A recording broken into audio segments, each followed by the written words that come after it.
Hello and welcome to another dose of Slice and Dice Ecom. I am the host, Joshua George, also the founder at ClickSlice, and we are joined once again by... I'm Matt and I'm head of sales. So I didn't introduce you as a lovely Matt No. this time now, Yeah. so I've learned from that. Appreciate that. No problem. See, transparency, Yeah, it's all good. indeed. And that is exactly what this episode is about.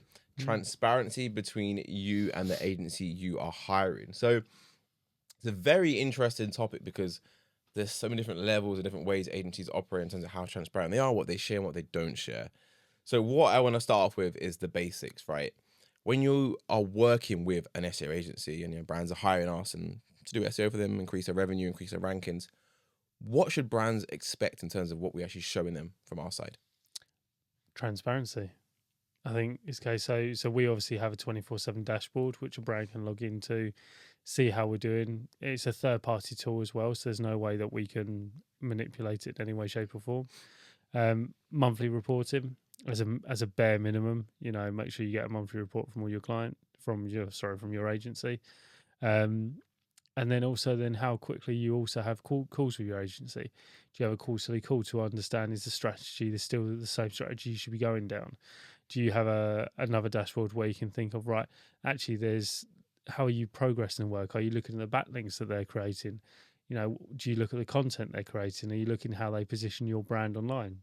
All of those things are key factors. So what's your view on agencies that don't do these monthly calls? They just say, email support. Doesn't make sense. It doesn't make sense, and it's not transparent. And the biggest issue we have in our industry is that there's so many charlatans, which then means that you actually have a bad name, not as in the company, but as in the industry itself.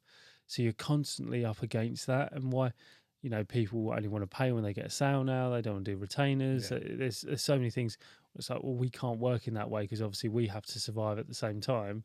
But I do understand why brands don't want to pay agency fees and are so worried about dealing with charlatans. Yeah, and I think the email support thing for me is just a complete red flag.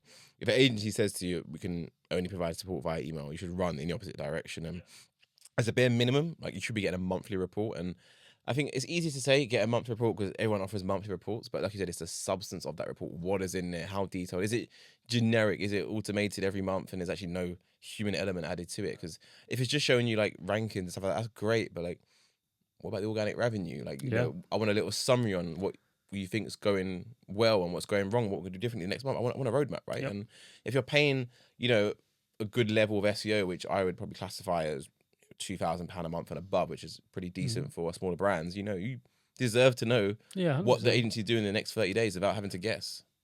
If you had an employee and they didn't come to work every day, you wouldn't keep them. Definitely. Because you wouldn't have any visual. So what's different is it to an agency? Exactly. No, I agree. And taking the transparency side apart, why do you think it's more beneficial and crucial for the client and brand relationship to have that transparency? Engagement with the client and the brand and vice versa. Without it, you won't be seen as you're interested in the brand. You're just taking the money every month and that's it. But also there'll be things that are going on every day which you're not aware of. So when you have that and you have that, back and forth, you then understand, this is what they're doing, this is how they're doing it, and you can buy into it. And actually then the brand feels they're involved in the strategy, because the biggest thing you can have, we didn't understand that strategy, we didn't know you were doing that. Well, unless you're living under a rock, then with us, then you do know exactly what we're doing and how we're doing it. 100%. So we understand that transparency is important. You get your monthly reports, sometimes monthly calls and even quarterly calls if the agency is good at what they're doing, right? But how can brands ensure what they're seeing in the report is accurate and actually valid information? Because I hate to say it, there's an agency that one of the staff actually come to us a few years ago asking for a job, and the agency they work at, she's let me know that they actually inflate the metrics in their reports, which is insane. Yeah, it is. But I mean, you can validate it via SEMrush, Ahrefs and third-party tools, and also Google Analytics, Google Search Console, the free tools that Google have, which you can then see, well, actually, I didn't have those 3,000 visits that's in your report. So where did you get that from? Awesome. That makes sense. So talking about that and following on from the reports, right? If you're a brand and you're looking at your monthly report that agency has sent you, what would be like one obvious red flag that you should avoid and think, wow, why is that happening? Just keyword rankings, no traffic, no substance, no explanation of what they're doing, no links, no content, just a bare report saying this is where your keywords are this month. Well done. It's not good enough. No, indeed, for sure. I guess another excuse that a lot of agencies use, and I say it's an excuse because most agencies use it as kind of a cop out, is the agency, we're doing the best we can, we're getting your results, but unfortunately there was a massive algorithm update that came out last week and it's been a lot harder, so we need to increase your budget to get you better results. What's your views on that? It's hard because in one sense they could be right, but they've gone about it the wrong way. I tend to say to people, let's start on a roadmap, start on the lowest package we have, and then let us prove success, and then we'll move with you. So as you grow, we grow, and as we get to a point where we need a bit more, we need extra backlinks, we need extra content, then you go to the next one. But hopefully you'll trust us enough in between to show, no, we're doing what we say we can do. So I generally manage expectations against that level and do this pathway, as I call it. No, I think that's great because you're not trying to push them for the biggest retainer. No, we take them on a lower retainer, we build the trust, and Yeah. then I'll go into the high retainer anyway. Yeah. Once we demonstrate and prove our value. So in terms of the reporting, right? Because like I said, there's lots of. It's quite a big topic in its own right in terms of reports, it's what to a include in the massive part. quality. What level of detail should brands expect in their report about stuff like on-page optimizations? It needs to be a point where they understand what's going on and can make business decisions based on the report, but not detailed enough where literally you need to be a scientist to find out what it means. So it needs to speak in English. It needs to be bare bones. It needs to actually be on piece and on point to make business decisions. There's been many people I've worked for where they're extremely good business people, but you give them an SEO report and they're just like, well, what am I going to do with that? That's what I pay you for. And it's like, it's true because, we need to simplify the report, not from a detrimental point of view, but from a point of view, whereas we need them to be able to make business decisions based on the actions that we do. And that's the most important. Actionable takeaways, because again, if we're working with a marketing manager at a brand and they're then reporting to the stakeholders or the managers about how our SEO is going, telling them, that domain they got a backlink from is domain rating 34 means absolutely nothing in terms of commercial value, and they can't use that to grow the business. No.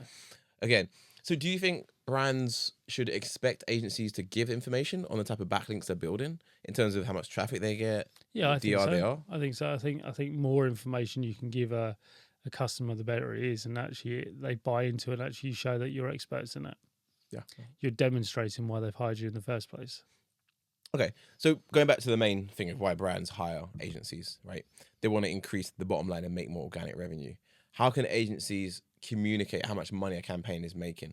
Through Google Analytics. So obviously, as long as your tracking's all in place, you can do revenue per session. You can do, these are how many sales you got. This is the revenue it made, and go into a lot of detail. Awesome. So the last one I want to touch on is more about transparency around your competitors, because when brands hire us to do SEO, they may be on page 6 and they may get to page 1, but whilst that tells them what's going on with their brand, it doesn't give them an insight into what's happening in the broader industry they operate in. So what level of detail and transparency should agencies go into when they're speaking about the brand's competitors on a month-by-month basis? So in the proposal stage, I actually include a snapshot of the competitors that are going after their terms. And then we then plot them against them moving forward and then show them they've gone up, they've gone down, we're creeping in, we're getting more market share, or we're going the other way. And that's very, very a big part of transparency. And actually you can show success because who doesn't want to beat their competitors? The ego thing, right? Yeah, fantastic. Yeah. How many brands do you speak to say, yeah, I want to rank above that guy, he's not even good? Yeah, there's a lot. Yeah. We actually had a brand we spoke to years ago, actually, that it was a couple. They were together, running an Ecom like supplement brand, and then they broke up, and then the wife started her own business, directly competing with the guy's brand, the same industry. She already had the network, the supplies, the emails, the relationships, and she essentially took the guy's business away from him because she actually managed the fulfillment, the operations, and she knew the guy that was supplying them, but the guy didn't actually know. He just knew the wife took care of it. And so I think it just goes to show you really want to know what's going on in the marketplace. And if you are a brand, you need to know, obviously, the ins and outs of it. So no, yeah, if you're a brand watching this at home and maybe you're unsure on what you should be getting from your agency, our advice is to always question them. And any brand has the right to question what they're paying for. If the agency can't tell you what they're doing, 9 times out of 10, they're probably not doing anything. Yeah. No, I agree with that. Yeah. I think on that bombshell, we'll end it there. SEO is a really impactful channel to invest in. Yep. But it's not if you don't know what you're investing No. in. It's money down the drain. So Indeed. having that transparency is really, really important. And you can also speak to agencies' previous clients to get an idea of like how actually are they? Because most agencies will start off really good in the first 1 to 2 months. Yeah. And in month 6, month 7, they're not getting back to you. No. So yeah, always have to speak to current and past clients as well, just to get a more, reliable, honest opinion. 100%. Yeah. No, cool. Well, thank you for watching. I've been Josh. That's been Matt. And we'll see you in the next one. See you later, guys. Bye.